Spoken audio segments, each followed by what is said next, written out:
Bienvenue dans l'émission Saveurs divines. Cette bonne nouvelle du royaume sera prêchée dans le monde entier pour servir de témoignage à toutes les nations. Alors viendra la fin. Ce pain céleste vous est présenté par Immaculée Niraneza.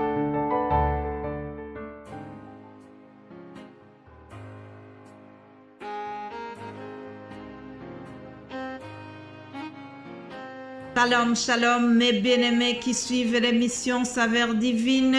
Bienvenue à tous, bienvenue aux habitués de cette émission, bienvenue à vous qui nous écoutez peut-être pour la toute première fois.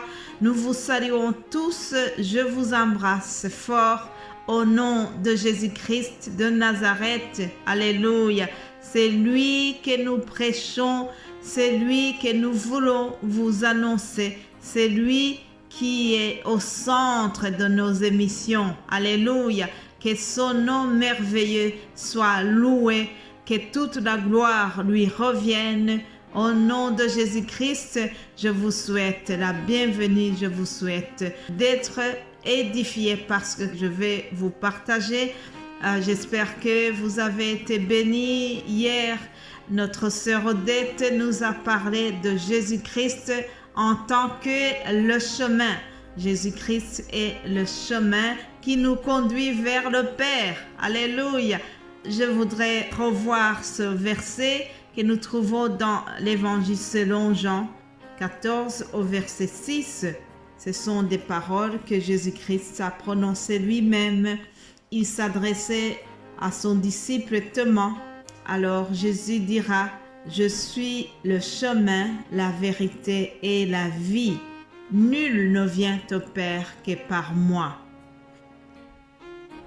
Jésus-Christ a affirmé avec beaucoup d'assurance que c'est lui seul, le chemin, la vérité et la vie.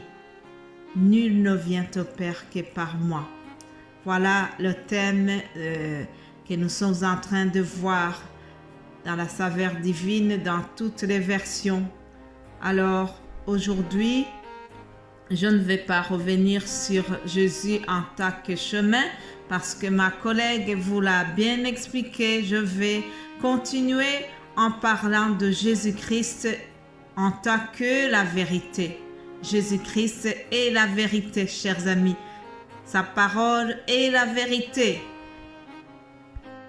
Je voudrais introduire cela par ce que l'apôtre Jean a dit en parlant de l'amour de Dieu. Il a dit que Dieu est amour. Il voulait souligner vraiment la grandeur de l'amour de Dieu. Alors l'apôtre Jean a dit que Dieu est amour. L'amour de Dieu est immesurable. Dieu est naturellement amour. Dans la nature même de Dieu, il n'y a que l'amour. Alléluia. Pourquoi est-ce que je dis cela? Ne vous inquiétez pas, je ne viens pas vous enseigner sur l'amour, mais j'ai introduit comme ça pour souligner que de la même manière que Dieu est amour, de la même manière, Jésus est la vérité. Alléluia. Jésus est la vérité. Toute sa vie sur la terre, pendant son ministère, Jésus-Christ, tout ce qu'il a fait, toute sa façon de vivre était marquée par la pure vérité. Alléluia. Son enseignement, sa prophétie, son identité de Messie, tout cela, ce n'était que la pure vérité. Mais malheureusement, il y a des personnes qui n'ont pas cru en lui. C'est triste, chers amis. Ah oui, c'est triste que à son époque, il y a des personnes qui n'ont pas cru en lui. Il y a des personnes qui n'ont pas reconnu son identité. Ils n'ont pas compris que Jésus-Christ était Dieu lui-même. Un jour, Jésus-Christ s'adressait aux Juifs.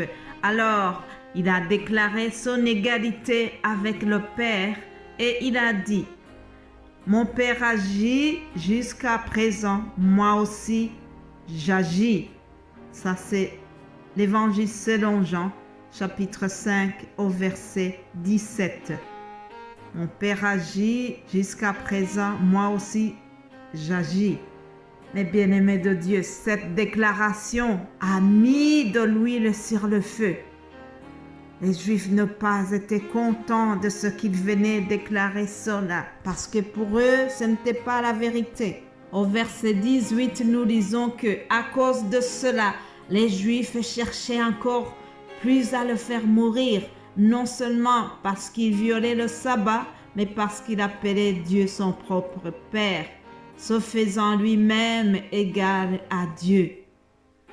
Jésus reprit donc la parole et leur dit: en vérité, je vous le dis, le Fils ne peut rien faire de lui-même. Il ne fait que ce qu'il voit faire au Père. Et tout ce que le Père fait, le Fils aussi le fait pareillement. Alléluia. Mes bien-aimés de Dieu, c'est la vérité. Jésus-Christ était égal à Dieu le Père dans tout ce qu'il faisait. Il avait la divinité en lui. Mais les gens n'ont pas cru en lui. Les Juifs et les pharisiens, ils n'ont pas voulu reconnaître son identité divine. Mais ce n'est pas seulement à l'époque de Jésus-Christ que nous voyons des phénomènes d'endurcissement comme ça. Aujourd'hui aussi, il y a des gens qui entendent la parole de Dieu, mais ils ne veulent pas reconnaître que Dieu a parlé. Il y a des gens qui voient les miracles de Jésus-Christ, mais ils ne veulent pas croire en lui. Et pourtant, c'est la vérité.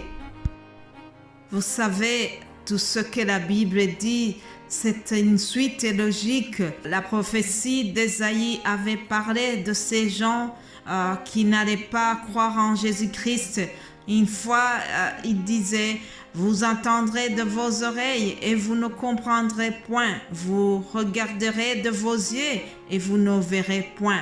Car le cœur de ce peuple est devenu insensible. Ils ont endurci leurs oreilles et ils ont fermé leurs yeux de peur qu'ils ne voient de leurs yeux et qu'ils n'entendent de leurs oreilles, qu'ils ne comprennent de leur cœur, qu'ils ne se convertissent et que je ne les guérisse. Ah, ça c'est la prophétie d'Ésaïe, mais Jésus-Christ a repris ces paroles dans Matthieu 13.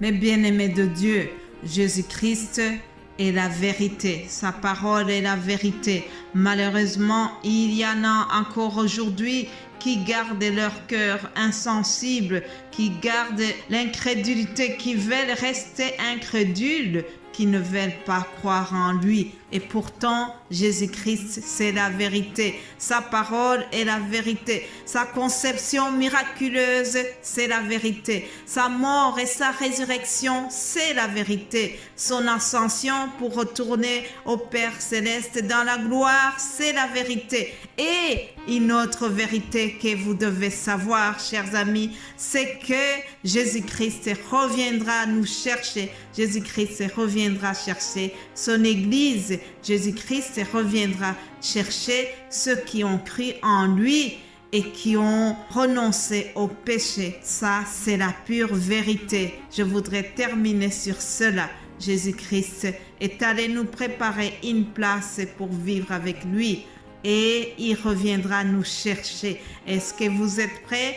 Est-ce que vous vous préparez pour son retour? Je vous souhaite vraiment de vous préparer à cela, parce que même si certains n'y croient pas, mais c'est la vérité. Il l'a dit et il le fera. Alléluia. Préparons-nous à sa rencontre, chers amis. Voilà ce qui termine l'émission d'aujourd'hui. Soyez bénis. Et j'aurai le plaisir de vous retrouver demain pour la suite de cette émission. Que le nom de l'Éternel soit béni. Amen.